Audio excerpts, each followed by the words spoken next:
LIC। Smart लोगों की clear है प्रायोरिटी, बाकी सब बाद में, पहले LIC। मुकामी पिता ने की अपने 2 मासूम संतान की हत्या, कुल्हाड़ी से काटकर उतारा मौत के घाट, थाना पहुंच खुद को किया आत्मसमर्पण।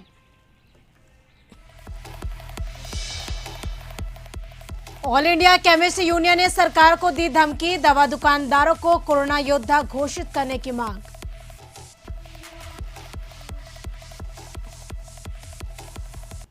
सीतामढ़ी लूटकांड के पुलिस ने किया खुलासा, आर्म्स और लूट के रुपए के साथ 3 लुटेरे गिरफ्तार, बीते 16 मई को हुई थी लूट। दरभंगा डीएमसीएच में खून की कालाबाजारी करे युवक की लोगों ने की पिटाई, 13,000 रुपए में बेची गई 1 यूनिट ब्लड।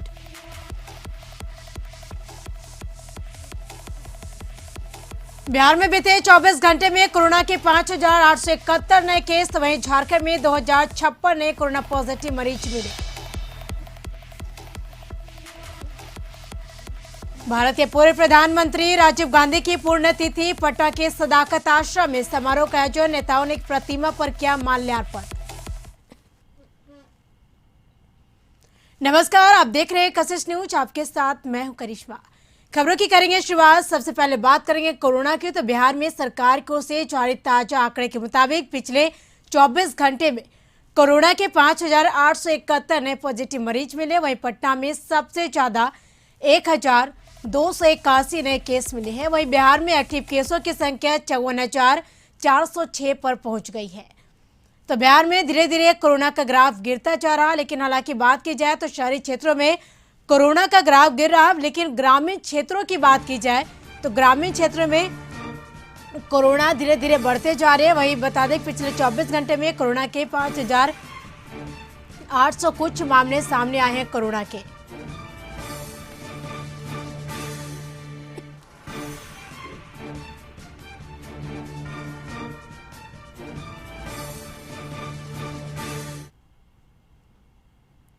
तो झारखंड में बीते 24 घंटों में 2,056 नए कोरोना पॉजिटिव मरीज मिले हैं, जबकि 4,326 मरीज स्वस्थ होकर घर लौट चुके हैं। वहीं 60 कोरोना संक्रमित मरीजों की जान चली गई, जिसमें अकेले रांची से सर्वाधिक 14 मरीजों की मौत हुई है। इसके अलावा बोकारो में 9, पूर्वी सिंहभूम में 8, खूंटी में 4, गिरिडीह और गोड्डा में 3-3 मरीज हैं। धनबाद, गढ़वा, गुमला, हजारीबाग और जामताड़ा में 2-2 मरीज। वहीं चतरा, देवघर, कोडरमा, लोहरदगा, पलामू, रामगढ़, साहिबगंज, सरायकेला, पश्चिमी सिंहभूम में 1-1 मरीजों की मौत हुई है। तो राज्य भर में नए मिले संक्रमितों में सबसे अधिक रांची में 275, इसके अलावा बोकारो में 177, चतरा में 26, देवघर में 81, धनबाद में 193, दुमका में 14, पूर्वी सिंहभूम में 182, गढ़वा में 28 मरीज मिले हैं। वहीं गिरिडीह में 83, गोड्डा में 26, गुमला में 62, हजारीबाग में 175 मरीज मिले, जबकि जामताड़ा में 42, खूंटी में 51, कोडरमा में 75, लातेहार में 55 मरीज मिले हैं। तो वही बता दें कि लोहरदगा में 49, पाकुड़ में 11, पलामू में 130, रामगढ़ में 96, साहिबगंज में 19, सरायकेला में 38, सिमडेगा में 92 और पश्चिम सिंहभूम में 86 कोरोना संक्रमित मरीजों की पुष्टि हुई है। हालांकि स्वास्थ्य विभाग के आंकड़ों के मुताबिक राज्य में बता दें कि लोगों के सैंपल लिए गए, इसमें से कई लोगों के सैंपल है। झारखंड में धीरे धीरे कोरोना का ग्राफ गिरता जा रहा है।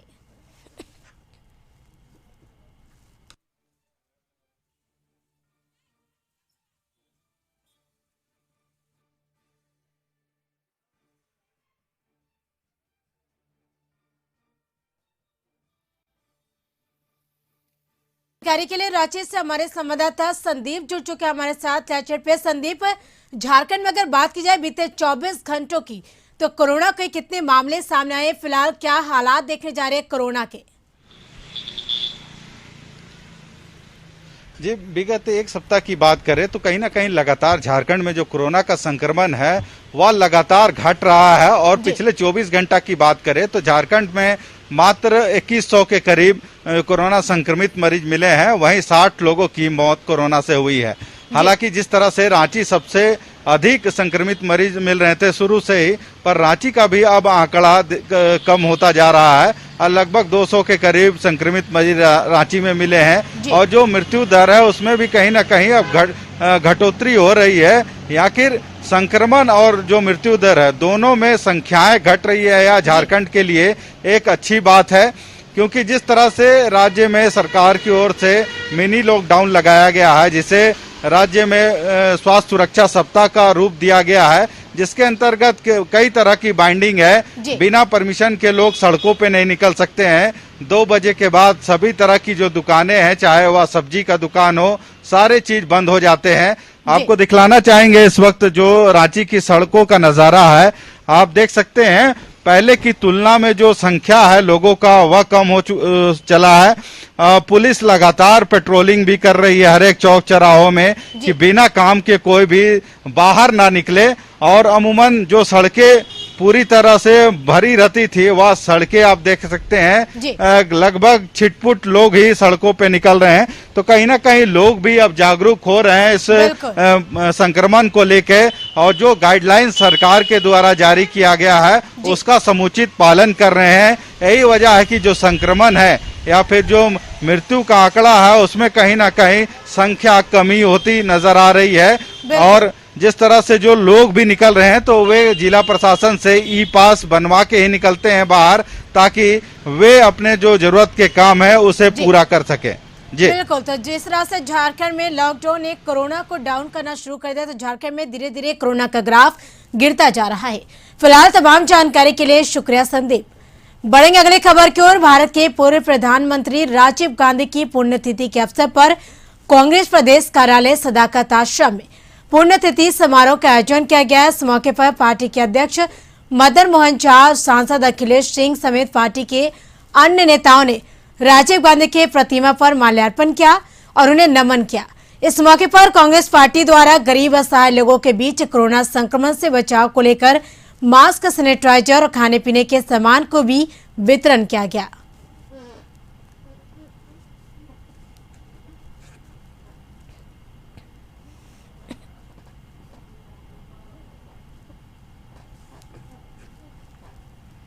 All India organisation of chemist and druggist ने सरकार को धमकी दी है कि लगातार आपदा की इस घड़ी में सभी दवा प्रतिष्ठान लगातार लोगों की सेवा में लगे हुए हैं, लेकिन इसके बावजूद भी कई दवा प्रतिष्ठान से जुड़े लोग को जीवन रक्षक दवाइयां नहीं मिल पाई है और उनकी मौत हो गई। ऐसी परिस्थिति में सरकार से मांग की गई है कि सभी दवा दुकानदारों को कोरोना योद्धा घोषित कर 18 से 45 वर्ष के सभी लोगों को तुरंत वैक्सीनेशन लगाया जाए, नहीं तो आने वाले दिनों में 10 लाख से ज्यादा दुकानदार लॉकडाउन में शामिल होकर अपनी दुकान को बंद कर देंगे।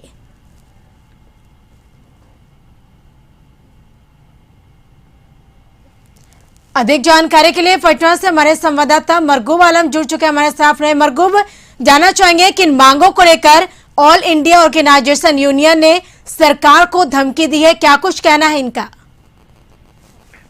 देखिए, निश्चित तौर पर अभी के समय में इस तरह की धमकी अपने आप में बहुत ही सरकार के लिए कठिन परिस्थिति वाली बात है जी। All India chemist and druggist association ने कहा है कि जिस तरीके से सेकेंड वेव आया और सेकेंड वेव में जो जीवन रक्षक दवाइयां हैं वो हमारे कई दुकानदारों को, कई केमिस्ट के लोगों को नहीं मिल पाई हैं और उनके परिवार के लोग बढ़ गए और सरकार ने कोई ध्यान नहीं दिया, प्रशासन ने कोई ध्यान नहीं दिया। इन लोगों ने मांग किया है कि आने वाले दिनों में अगर दवा दुकानदारों को अगर कोरोना योद्धा घोषित नहीं किया जाए जी, तो ये लोग सीधे तौर पर Bihar chemist and druggist association के सभी सारे 9 लाख से ज्यादा जो मेंबर हैं, जो दुकानदार हैं, वो लॉकडाउन में शामिल हो जाएंगे और लॉकडाउन का में दुकान बंद कर देंगे। तो इसका सीधा मतलब होगा कि जो दवाइयां लोगों को मिल रही हैं अभी इस आपदा की घड़ी में, वो दवाइयां नहीं मिल पाएंगी। तो निश्चित तौर पर सरकार के लिए एक बड़ी धमकी है। फिलहाल देखना होगा कि सरकार इस पूरे मामले पर क्या निर्णय ले पाती है। करिश्मा, बिल्कुल मरगूब, आप बने रहे हमारे साथ, अगले खबर पे भी हम आपसे जानकारी लेंगे। तो आपदा के समय में विधायकों का राज्य सरकार के द्वारा विधायक कोष से 2 करोड़ मामले को लेकर भाकपा माले के विधायकों ने दफ्तर में धरना दिया।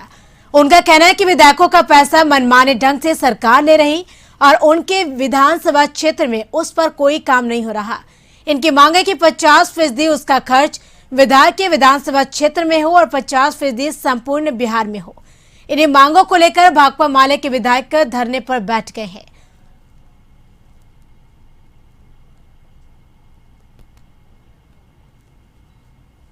बिहार विधानसभा सदस्यों का जो भविष्य निधि फंड है, विधान परिषद सदस्यों का, सभी सदस्यों का बिना राय मशवरा से वो ले ली गई है। हमें आपत्ति नहीं है। हमें आपत्ति इस बात का है कि जब हम मेरा फंड 2 करोड़ रुपये आपने लिया है तो जनता का पैसा राज आपका, मनमानी नहीं चले।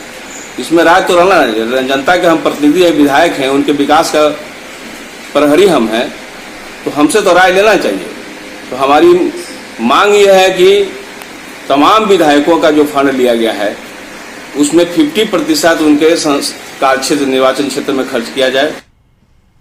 अधिक जानकारी के लिए हमारे संवाददाता मरगूब आलम जुड़े हुए हमारे साथ ने पे। मरगूब, किन मामलों को लेकर भाकपा माले के विधायक धरने पर बैठे हैं? देखिए, राज्य सरकार के द्वारा सभी विधायकों का जो कोष है उस कोष से 2 करोड़ रुपये लिए गए थे कि संक्रमण के दौर में जो हालात है उस पर खर्चा किया जा सके और खास करके ग्रामीण क्षेत्रों में उस पर खर्चा हो। लेकिन भाकपा माले विधायकों का आरोप है कि पैसे हमसे जरूर लिए गए लेकिन इसका इस्तेमाल नहीं हो पा रहा है, इसका दुरुपयोग हो रहा है और इसका इस्तेमाल किसी विधायक के विधायक क्षेत्र में नहीं हो रहा है। इनकी मांग है कि जो 2 करोड़ रुपए लिए गए हैं उसमें से 1 करोड़ रुपया इनके विधायक इनके क्षेत्र में हो, माने वहाँ का जो स्वास्थ्य सेवा है, जो इंफ्रास्ट्रक्चर है उस पर खर्चा हो और 1 करोड़ रुपया पूरे बिहार में हो। तो फिलहाल कहा यही जा सकता है कि कहीं न कहीं निश्चित तौर पर इनकी मांग है। सरकार देखना पड़ेगा सरकार इस पूरे मामले में क्या निर्णय लेती है। जी बिल्कुल, तमाम जानकारी के लिए शुक्रिया मरगूब। बढ़ेंगे अगली खबर की ओर। पटना जिले के मोकामा से दिल दहला देने वाली एक घटना सामने आई है, जहां नगर थाना क्षेत्र के कन्हाईपुर गांव में एक अर्धविक्षिप्त पिता ने अपनी 2 मासूम संतान को कुल्हाड़ी से काटकर मौत के घाट उतार दिया। वहीं चंदन महतो नामक इस अर्धविक्षिप्त युवक को अपनी बीवी के चरित्र पर शक था। ग्रामीणों के अनुसार 2 दिन पूर्व चंदन महतो ने अपनी बीवी को पीट कर मायके जाने पर मजबूर कर दिया और इस दौरान घर में अंकित और अलीशा के साथ रहने लगा। वहीं सन के पिता ने सोई अवस्था में दोनों की नृशंस हत्या कर दी और खुद को मोकामा थाना पहुंचकर आत्मसमर्पण कर दिया। वहीं पुलिस ने शव को अपने कब्जे में लेकर पोस्टमार्टम के लिए बाढ़ भेज दिया है और आगे की कार्रवाई में जुट गई।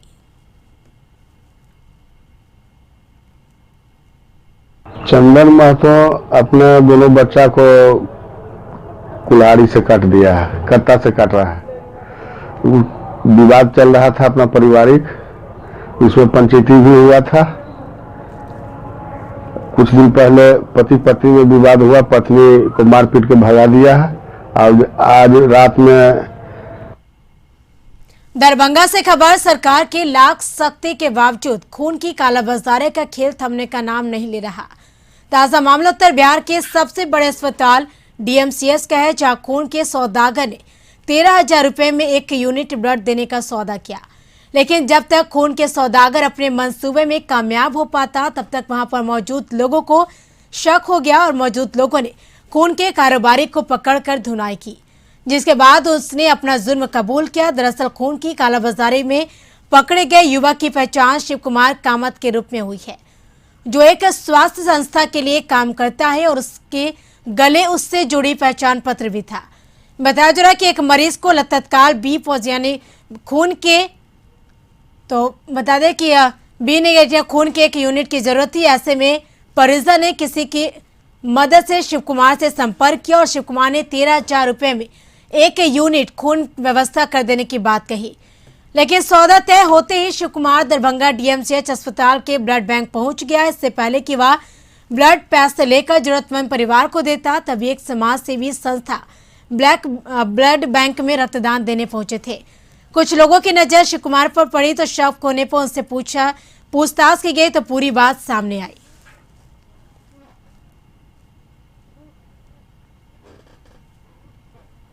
छीन लिया, फेंक दिया, छीन। अच्छा ठीक है, आई कार्ड है यहाँ ना, यहाँ है आई कार्ड। कहाँ का आई कार्ड है?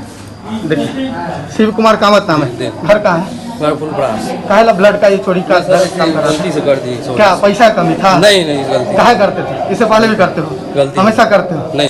जब उनसे पूछा गया, उनसे जानने की कोशिश की तो पता चला कि एक शिव कुमार कामत नाम के आदमी जो उनसे पैसे की बात की थी और 13,000 में रक्त मुहैया करने की बात कही। और जब उस आदमी की खोज की गई तो वो दरभंगा ब्लड बैंक में ही पाया गया। तो अधिक जानकारी के लिए दरभंगा से हमारे सहयोगी गिरीश जुड़ चुके हैं फोन लाइन पे। गिरीश, एक तरफ कोरोना महामारी से पूरा देश जूझ रहा, वहीं दूसरी तरफ अगर बात की जाए दरभंगा के डीएमसीएच की तो खून की कालाबाजारी भी जोरों पर है। आखिर वो कौन युवक था जिसके द्वारा खून की कालाबाजारी की जा रही थी? क्या कुछ बातें सामने आ रही है? जी देखिए, शिव कुमार नाम का एक व्यक्ति था जो इससे पहले भी लोग स्थानीय लोग के द्वारा बताया गया, जिससे पहले भी इस तरह ये ब्लड बैंक में आया करता था, अक्सर खून ले जाया करता था लोगों की, जरूरतमंद लोगों जो थे उनके लिए। लेकिन इस बार शिव कुमार जिस तरह से खून लेने आया था और उसके साथ जो परिजन थे वो भी एक दूसरे ब्लड डोनर के पास अपनी बात कहे, तो उसके बाद जो ब्लड डोनर था वो अक्सर अपना ब्लड डोनेट करता था, तो उसको लगा कहीं ना कहीं ये कालाबाजारी का धंधा है। उसके बाद उस कुमार से जो पूछताछ की गई तो वो अपने पूछताछ में कुछ नहीं बतलाया, लेकिन जो डोनेट करने के लिए ब्लड आया था उनको शंका हुई। उसके बाद जब शिव कुमार के साथ मारपीट की गई तब सारा बात सामने खुल के आया, जो ये इस तरह का कारोबार करता है। उसके बाद अस्पताल प्रशासन स्थानीय लोग की मदद से उसको पुलिस के हवाले किया गया है। अब सबसे बड़ी सवाल ये उठती है दरभंगा पुलिस प्रशासन के पास, इस तरह का रैकेट कब से चल रहा था और कितने लोग इसमें मिले हुए हैं, इन सबकी जांच कर सभी लोग पे कार्रवाई की जाए। जी बिल्कुल, तमाम जानकारी के लिए शुक्रिया गिरीश। तो ये बिहार के सबसे बड़े यानी डीएमसीएच दरभंगा की बात की जाए तो खून की कालाबाजारी जोरों पर है। यहाँ रुकेंगे एक छोटे से ब्रेक के लिए, ब्रेक के बाद जल्द हाजिर हो। ब्रेक के बाद आपका स्वागत है। गोपालगंज जिले में कोरोना का पॉजिटिविटी रेट अब 2% से घटकर महज 1.5% हो गई है। यानी कोरोना जांच में अब महज 1.5% मामले ही पॉजिटिव रिपोर्ट आ रही है। इसको लेकर गोपालगंज के डीएम डॉक्टर नवल किशोर चौधरी ने जिले वासियों को धन्यवाद दिया है और बधाई भी दी। और साथ ही डीएम ने यह भी कहा कि गोपालगंज के ग्रामीण इलाकों में अभी भी 91.4% कोरोना के एक्टिव केस हैं, जबकि शहरी इलाकों में महज 8.59% कोरोना के एक्टिव मामले हैं। डीएम ने लोगों से अपील की कि लोग कोरोना के दौरान लॉकडाउन का सख्ती से पालन करें।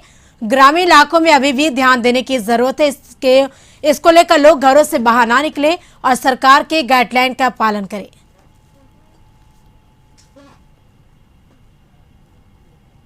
और जो है 3 वरीय चिकित्सक हैं, उनकी कमेटी भी बना दी है कि जिन चीज़ों की आवश्यकता होगी वे रिकमेंड करेंगे और वो कमेटी डिसाइड करेगी, उसके आधार पर उसका परचेज किया जाएगा ताकि आम जनों को दिक्कत नहीं हो।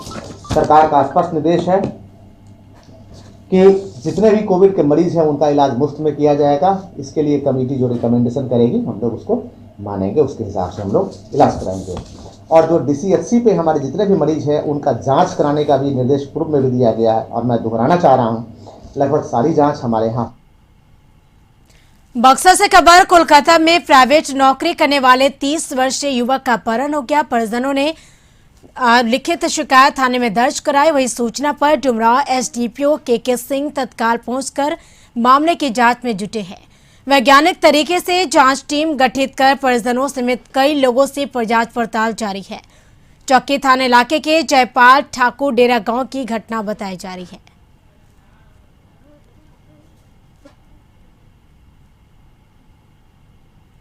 संक्रमण के कारण जहां पूरे भारत के साथ साथ बिहार में भी लोग परेशान हैं, वहीं पटना के पाटलिपुत्र के रहने वाली आकांक्षा ने एक ऐसा रोबोट बनाया है जो संक्रमित मरीज के लिए वरदान है। यह रोबोट मरीजों को खाना पीना के सामान के साथ साथ उसमें ऑक्सीजन इक्विपमेंट के साथ साथ ईसीजी मशीन और pulse oximeter, blood pressure machine से सुसज्जित है। संक्रमित मरीजों को सभी तरीके से सुविधा देगा और साथ ही जरूरत पड़ने पर ऑक्सीजन भी देगा। रोबोट बनाने वाले आकांक्षा ने कहा कि इसमें वाईफाई सिस्टम भी है और उस सिस्टम के माध्यम से संक्रमित मरीज के परिजन को मैसेज भी दिया जा सकता है। यह मेडी रोबोट किसी भी आम रोबोट की तरह खाना, पानी, मेडिसिन, ऑक्सीजन को ट्रांसपोर्ट कर सकता है किसी पेशेंट के पास। इस रोबोट के थ्रू हम सर्विलांस भी कर सकते हैं। इसमें 2 वे वीडियो कम्युनिकेशन की भी सुविधा है, जिससे डॉक्टर और पेशेंट एक दूसरे को देख सकते हैं। इसमें सैनिटाइजेशन की सुविधा उपलब्ध है, जो कि लिक्विड की तरह से भी और यूवी की तरह से भी सैनिटाइजेशन की जा सकती है। इस रोबोट की सबसे खास बात यह है कि इस रोबोट के थ्रू हम किसी भी संक्रमित व्यक्ति के वाइटल पैरामीटर्स को मेजर कर सकते हैं। जो कि बहुत ही इम्पोर्टेंट होता है।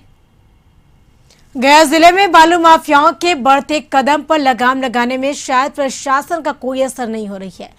कुछ महीने पहले भी मगध विश्वविद्यालय थाना क्षेत्र में पुलिस पर मुफस्सिल थाना क्षेत्र में पुलिस पर हमला किया गया, वहीं बेलागंज में भी पुलिस पर हमला किया गया। वर्तमान अगर बात की जाए तो पुलिस पर कई थाना क्षेत्र की पुलिस पर हमला बालू माफियाओं ने किया है।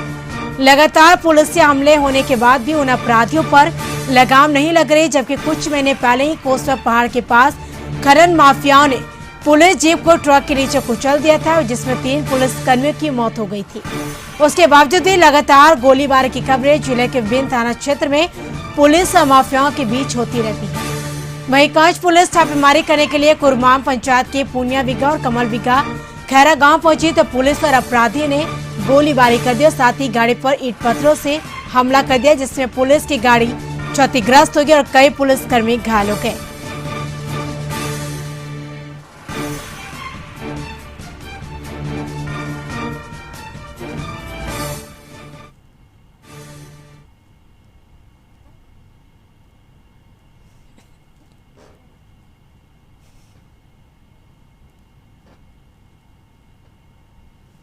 धनबाद जिला खनन विभाग ने ई चालान का अनुपालन नहीं करने को लेकर बीसीसीएल के खिलाफ बड़ी कार्रवाई की है। कोयले की ट्रांसपोर्टिंग के दौरान 3 हाइवा को खनन विभाग ने जब्त किया। इसके साथ बीसीसीएल गोविंदपुर क्षेत्र के जीएम सेल्स मैनेजर कांटा बाबू यानी जब्त तीनों हाइवा के ट्रांसपोर्टर के खिलाफ धर्मबांध ओपी में प्राथमिकी दर्ज कराई गई। जिला खनन पदाधिकारी अजित कुमार ने कहा कि खनिज की ट्रांसपोर्टिंग के लिए चालान अनिवार्य है। कोयले की ट्रांसपोर्टिंग के दौरान जब्त किए तीनों हाइवा में ई चालान नहीं पाया गया, जिसके बाद यह कार्रवाई की गई।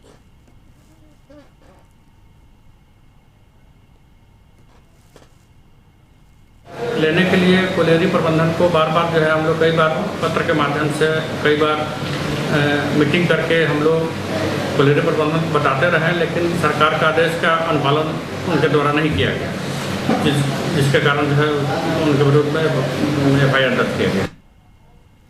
सीतामढ़ी में बीते 16 मई को जिले में पुनौरा थाना क्षेत्र में आरओएस पब्लिक स्कूल के नजदीक मेजरगंज के हीरो मोटरसाइकिल एजेंसी के मैनेजर ललन कुमार सिंह से 17 लाख रुपए की लूट के मामले में सीतामढ़ी पुलिस ने 3 लोगों को गिरफ्तार किया। इसके साथ एक पिस्तौल व देसी कट्टा भी बरामद किया। एसपी हरकिशोर राय द्वारा दी गई जानकारी के मुताबिक मामले के उद्भेदन लिए डीएसपी मुख्यालय पीएन साहू के नेतृत्व में एक टीम गठित की गई थी। इस बीच लूट की योजना बनाते खैरवा रोड स्थित आमगाछी से 2 अपराधकर्मी को लोडेड देसी कट्टा व 2 गोलियां पिस्तौल व 3 गोलियों के साथ गिरफ्तार किया गया।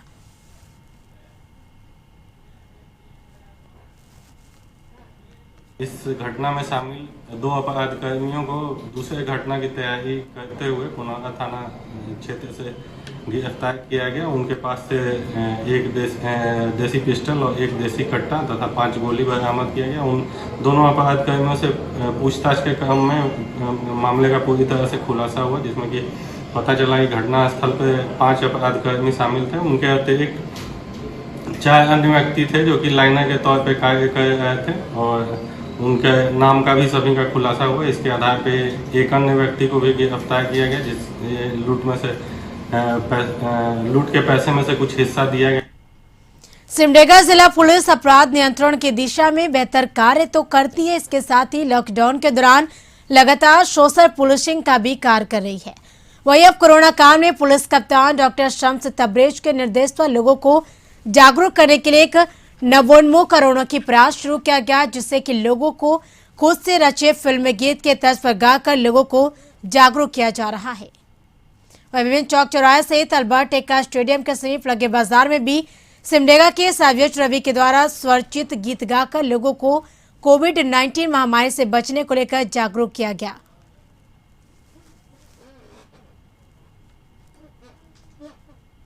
हमें पुलिस बल से काफ़ी सहयोग मिला, सबसे प्रेरणा मिली है और इसका मुख्य उद्देश्य है लोगों को जागरूक करना सिमडेगा पुलिस के द्वारा कि लोग वैक्सीन ज़रूर लें। वैक्सीन के बारे में जो भी भ्रांतियाँ यदा कदा आती हैं वो भ्रम है, ना माने वैक्सीन लें। जब भी उनका जहाँ से भी उनका नंबर आवे वैक्सीन ज़रूर लें और हमारा मुख्य उद्देश्य है सबको जागरूक करना। दानापुर के फुलबारी सेतु पटना एम्स में कोरोना बीमारी से इलाज के दौरान 12 लोगों की मौत हो गई, वहीं 17 नए कोरोना पॉजिटिव मरीज को एडमिट किया गया, जबकि 28 लोगों ने कोरोना को हरा दिया, जिसे अस्पताल से घर जाने की छुट्टी मिल गई। बताया जाए कि मृतकों में पटना के यानी सबसे ज्यादा, वहीं मध्य प्रदेश मुजफ्फरपुर, नालंदा, पूर्वी चंपारण, जहानाबाद, मधुबनी, भोजपुर समेत 12 लोगों की मौत कोरोना से हो गई, जबकि 17 नए कोरोना पॉजिटिव मरीज एडमिट होने वाले सबसे ज्यादा पटना जिले के पॉजिटिव मरीज है। इसकी जानकारी एम्स पटना के corona nodal officer doctor Sanjeev Kumar ने लिखित जानकारी देते हुए कहा कि मध्य प्रदेश के 56 वर्षीय और मुजफ्फरपुर के 67 वर्षीय और 12 की मौत कोरोना से हो गई है।